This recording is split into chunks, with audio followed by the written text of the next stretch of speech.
pukul 18.0358, tinggi hilalnya 1,95 derajat. Masih cukup rendah. Umur hilalnya 9 jam 40 menit 35 detik. Ini hanya 2 dimensi, hanya tinggi saja, tidak membahas, tidak menggambarkan elongasinya. Tapi dengan tingginya 1,95 dipastikan elongasinya juga tidak besar harganya.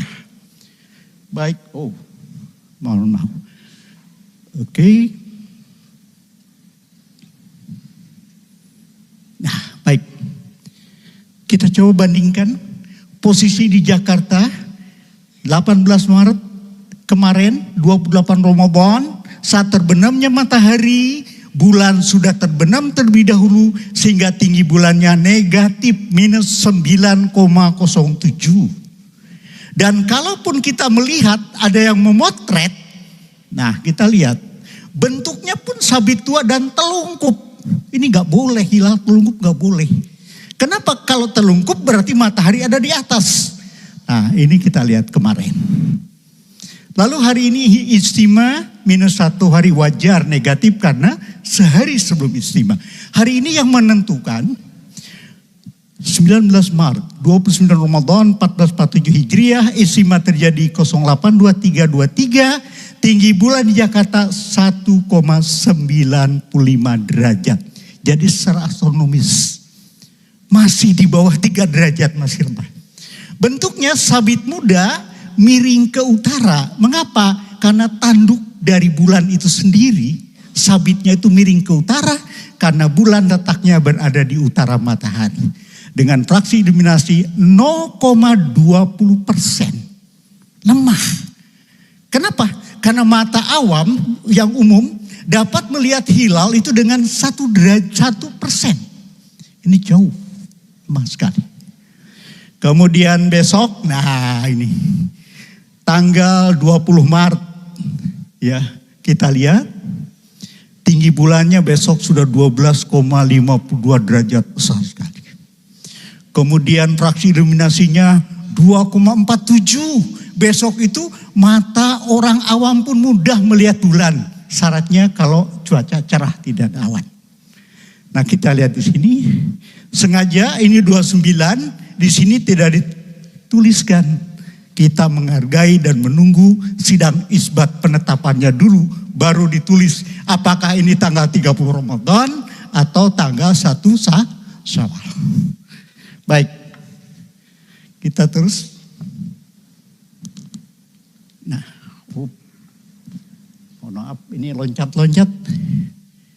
Baik, ini ilustrasi kriteria MABIMS. Ini ada horizon ufuk. Ketinggian 3 derajat itu setara dengan 6 kali lebar piringan matahari kalau BTSB. Kemudian elongasi jarak bulan matahari 6,4 derajat. Nah hati-hati dengan 6,4 derajat.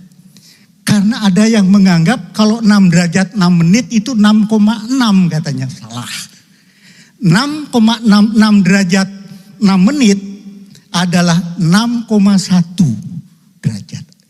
Karena 6/60 derajat. Nanti akan kita lihat lebih jauh. Ini elongasi, tinggi toposentrik minimum 3 derajat dan elongasi geosentrik minimum 6,4 derajat. Pakai dan. Dan itu harus memenuhi kedua-duanya. Mengapa harus memenuhi? Tadi sudah dijelaskan bahwa ketinggian ini dipengaruhi oleh cahaya safak. Semakin rendah maka cahaya senja akan mengalahkan cahaya hilal yang lemah. Semakin tinggi, pengaruhnya semakin kecil. Kemudian elongasi menyebabkan tebal dan tipisnya hilal. Kalau hilal itu sudah di atas 6,4 derajat, memungkinkan hilal itu memasuki kriteria visibilitasnya. Kemudian kedua parameter ini markasnya untuk wilayah Indonesia, tempat dimanapun wilayah NKRI yang memenuhi kedua parameter tersebut. Posisi hilal adalah bagian pusat piringan bulan, center of the moon. Kesepakatan Labuan Bajo 2018. Ini pure astronomi. Astronomi menghitungnya dari titik, tidak atas, tidak bawah. Nah, kita lihat di sini. Peta visibilitas hilal akhir Ramadan menjelang Syawal. 1447 Hijriah kriteria baru Mabim, Kamis Kliwon 19 Maret 2026 pada saat matahari terbenam di masing-masing tempat di seluruh dunia. Kita lihat kurva yang landai ini adalah kurva ketinggian 3 derajat. Jadi pada saat matahari terbenam di setiap titik-titik ini tinggi hilalnya 3 derajat. Di sini lebih besar dari 3, di sini lebih kecil. Yang kedua, kurva yang tegak ini adalah elongasi. Jadi di sini 6,4 derajat, 6,4 terus. Karena kriteria tadi menggunakan kata dan, maka kita melihat petanya sebagai irisan yang memenuhi keduanya. Maka daerah yang berwarna hijau merupakan wilayah yang sudah memenuhi kriteria baru Mabims. Sementara yang berwarna magenta tidak memenuhi. Termasuk Indonesia. Bahkan di semua Mabims kita lihat di sini. Mulai di sini India ke sana masuk. Jadi India ke barat sudah masuk kriteria Mabim, hanya mereka tidak menggunakan kriteria Mabim. Karena kriteria Mabim digunakan di wilayah Menteri Agama, Brunei Darussalam, Indonesia, Malaysia, dan Singapura. Kesepakatan pemerintah G2G. Nah, sehingga 5 kali lebar piringan matahari kayak biji tasbih sebanyak 7,5. Ke atas 3 derajat sama dengan biji tasbih bulan sebanyak 6 bulan ke atas. Ya.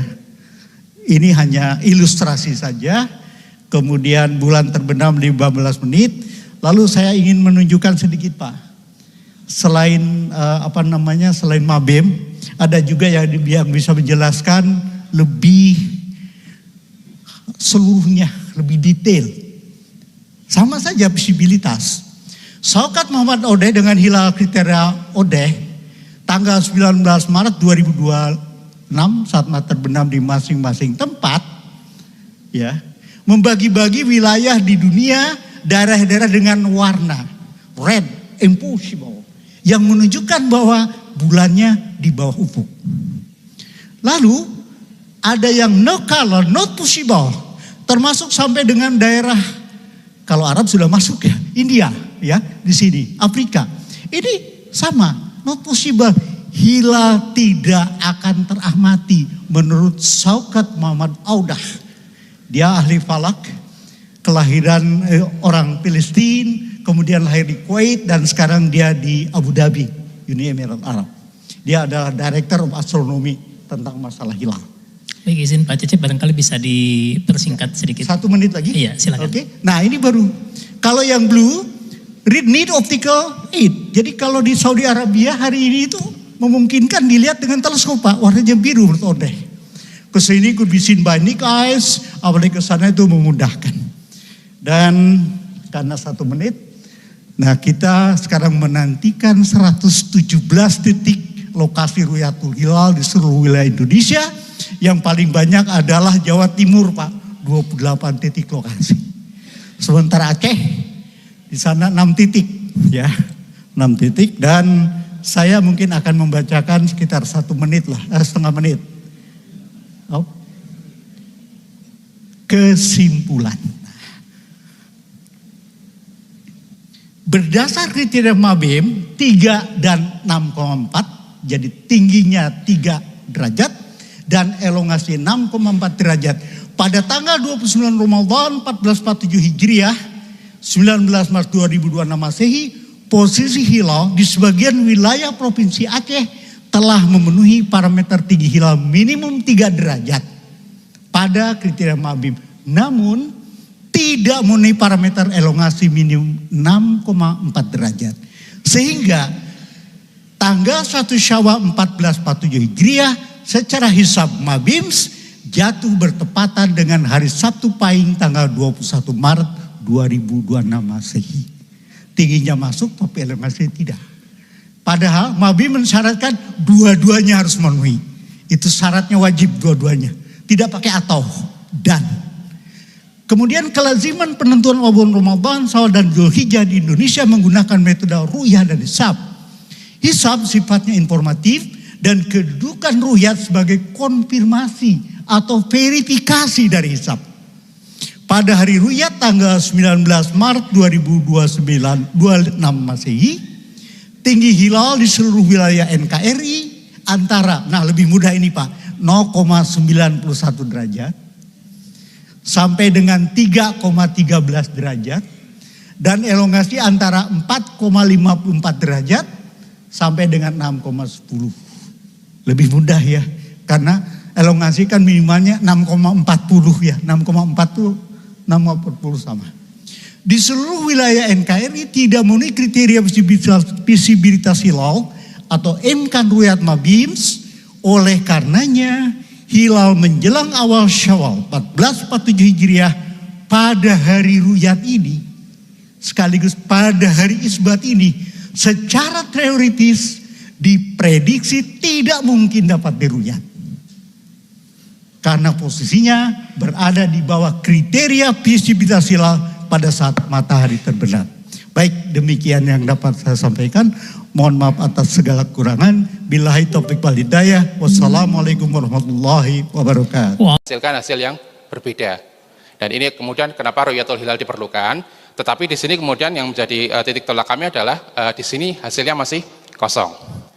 Kemudian yang juga bisa kami sampaikan di sini, ya, kami di Nahdlatul Ulama memedomani ru'yatul hilal adalah sebagai ibadah yang sifatnya fardu kifayah. Pemerintah menggelar sidang isbat yang sekarang sedang kita lakukan bersama-sama, dan salah satu pilar sidang isbat itu adalah adanya ru'yatul hilal. Maka kami melalui Lembaga Falakiyah Nahdlatul Ulama itu menginstruksikan adanya penyelenggaraan ru'yatul hilal awal Syawal 1447 Hijriah yang saat ini sudah terdokumentasi di 80 titik. Ada titik-titik yang memang beririsan dengan lokasi dari Kementerian Agama, tapi ada juga titik-titik yang berjalan secara mandiri. Nah, kemudian kami juga sudah mendapatkan pengaturan itu terkait dengan bagaimana jika ada laporan terlihatnya hilal, itu jika ada yang bersifat kasat mata atau bil fi'li, maka dikembalikan kepada keputusan Muktamar tahun 2021 nomor 34 dan turunannya sebagai surat keterangan Lembaga Falakiyah Pengurus Besar Nahdlatul Ulama nomor 001 SK LFPBNU 3 tahun 2022. Demikian juga jika ada yang melaporkan terlihat dengan teleskop yang ditempelkan ke mata, ini juga kembali ke keputusan yang sama. Dan apabila ada laporan terlihat menggunakan teleskop yang berkamera, itu diperlakukan sesuai dengan keputusan Basul Masail tahun 2024. Nah, uraiannya adalah di halaman selanjutnya. Mohon izin. Boleh dipersingkat Pak Kiai? Baik, tinggal 1 menit. Ya.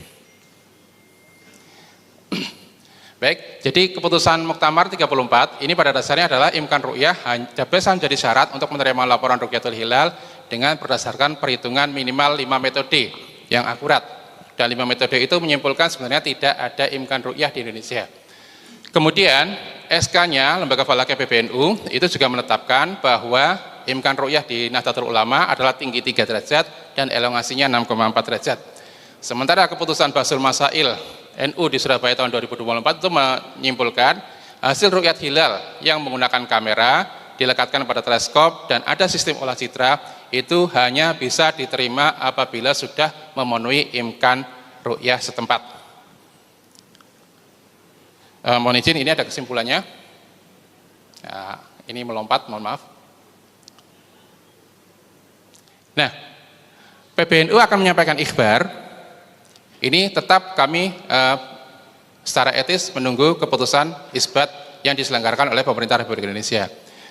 Kemudian apabila terdapat laporan terlihatnya hilal, kami akan menunggu argumen pemerintah Republik Indonesia dalam sidang isbat sebelum menyatakan ikhbar. Apabila tidak terlihat hilal, kami akan mendorong supaya Ramadan istiqmal, sehingga 1 Syawal itu bertepatan dengan Sabtu 21 Maret 2026 yang dimulai dari malam Sabtu. Di sini sebelum kami tutup ada yang paling signifikan adalah kesimpulan Nahdlatul Ulama berpedoman pada ru'yatul hilal dalam menetapkan 1 Syawal. bagaimana cara memperlakukan, baik itu diterima maupun ditolaknya laporan rukyat, itu sudah dijabarkan.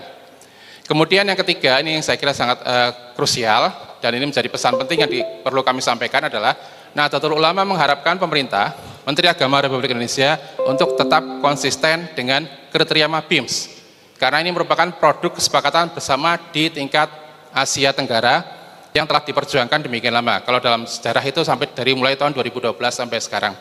Demikian dari kami. Wa akhiran wal muwaffiq ila ma thariq. Assalamualaikum warahmatullahi wabarakatuh.